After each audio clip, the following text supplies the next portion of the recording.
Maaari bang magsitayo lahat? Maaari ko bang tawagin si Alvin para pangunahan ng ating kanilang?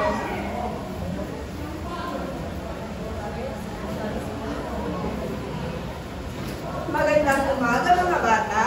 Magandang umaga po, teacher. Kamusta naman kayo mga bata? Okay lang po, teacher. Ako nga pala si Teacher Brysa at ako ang magiging teacher nyo ngayon sa ADP. Bago kayo magsiupo, ayusin ang mga upuan at pulutin ang basura sa baba ng inyong mga upuan at ilagay sa inyong pulsa pagkatapos ng ating klase. Itapon niyo ito sa tamang basurahan. Mali na kayo magsiupo mga bata. Ngayon naman, magtatakda ako ng mga liban. Itaas niyo lamang inyong kaling kamay at sabihin na ito po, teacher, pag tinawag ko ang inyong mga pangalan. Sandara Linggi. Narito po, teacher. Anigin Merances. Narito po, teacher. Jeneline. Narito po, teacher. Mahusay, walang lumiban sa ating klase ngayong araw. Mga bata, ano nga ang dapat natin tandaan kapag natuturo sa harapan si teacher? Kainian. Ano pa? Mahusay, ano pa? Anigin? Grupo ng matuwid, teacher. Ano pa? Sandara. Makilahong, teacher, kapag may aktibidad. Tama, lahat ng inyong sinabi ay tama. Maasahan ko ba ito sa inyo mga bata? Opo, teacher. Magaling. Mga bata, ano ang napapansin nyo sa pisara? Teacher, Okay, Stephanie. may basket po, teacher. Okay, may basket. Itong basket na ito ay magsisimbolo ng inyong grupo. Ipapangkat ko kayo sa dalawang grupo. Mula dito kay Sandara hanggang doon sa dulo kay Ramil ay pangkat isa. Dito naman sa harap hanggang sa dulo pangkat dalawa. Bawat puntos na makukuha ninyo, ilalagay ko ito sa basket. Naintindihan ba mga bata? Opo, teacher. Handa na ba kayo sa ating talakayan ngayon mga bata? Opo, teacher. Ngayon naman, may papakita na dalawang larawan si teacher dito. Ano ang nakikita niya sa larawang ito, mga bata? Okay, Ramil. Ang unang litrato ko ay napapakita na yung dalawang bata ay may di maayos yung suot nila at parang hindi sila nakakain na tatlong araw sa isang araw. Tatlong day sa isang araw. Kaya sa pangalawang litrato naman po ay napapakita na healthy yung mga bata at maayos yung mga suot nila. Okay, maraming salamat, Ramil. Rina, aling linggo ang gusto mong tularan? Dito, teacher.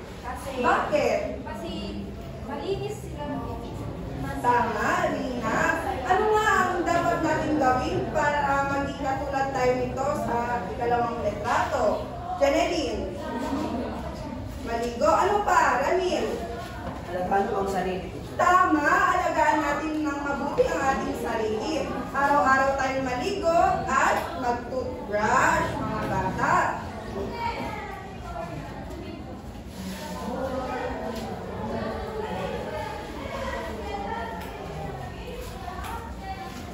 Ngayon naman, tatawagin po si Teacher Rasmia para ipagpatuloy ang ating talakayan. Magandang hapon, mga bata. Magandang hapon po, teacher.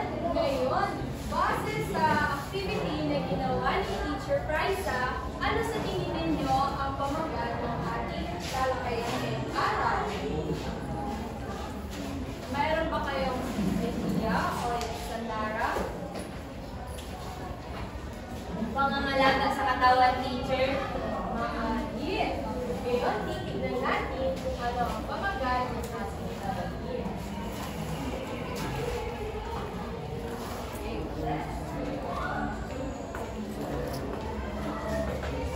Pakibasa nga ng ating pamagat, mga bata. Tungkulin sa sarili na isa sa ugali upang maging responsable.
magkakaroon ng tig-isang pares.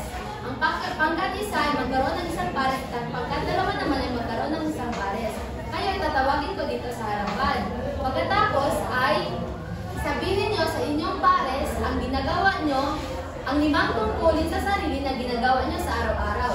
Pagkatapos nito ay sabihin ito sa klase. Handa na ba kayo mga bata? Opo, teacher! Oh, magaling. Tinatawagan ko ng tig-isang pares. Pumunta dito sa harapan. Sa pangkat isa. At sa pangkat dalawa naman.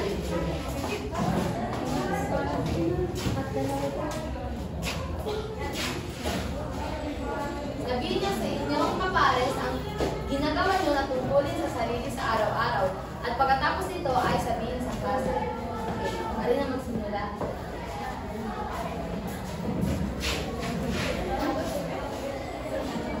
Okay, tapos na ba? Okay na?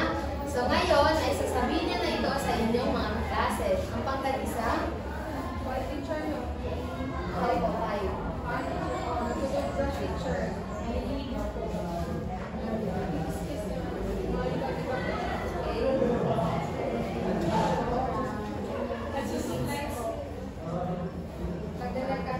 Okay, wow, magaling. Ginagawa niyo ba talaga ito sa araw-araw? Wow, napakahusay. At ang pangkat dalawa naman, Teacher, natutulog sa tamang oras. Palagi naglilinis ng kamay, teacher. Nagtututbrush, teacher. Naglalaro kami, teacher. At nagsusupply. Kailangan, teacher. magaling. So, ang bawat pangkat ay magkakaroon ng tig-5 puntos.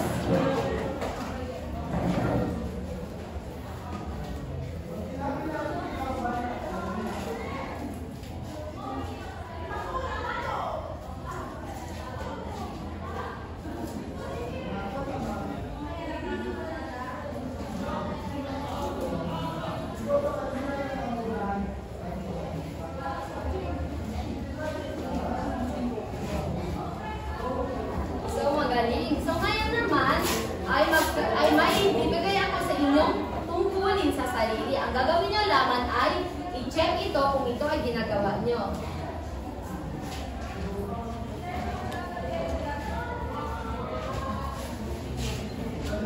Tapos na ba mga bata? Opo, teacher. So, ipasa ito sa harapan. Pagbilang ko ng 5. Dapat nandito na lahat sa aking kamay yung mga papel. 1, 2, 3, 4, 5.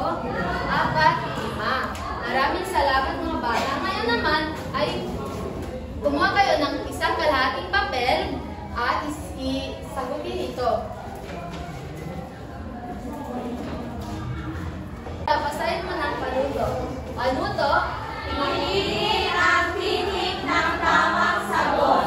Isulat sapat lang ang tamang sagot. so mari na kayo magsimula. Tapos na ba mga bata? Opo, teacher. Basa uli ang papel sa harapan.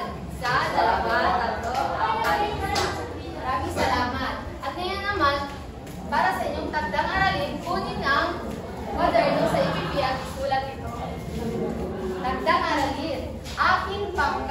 Aking pangakong tungkulin.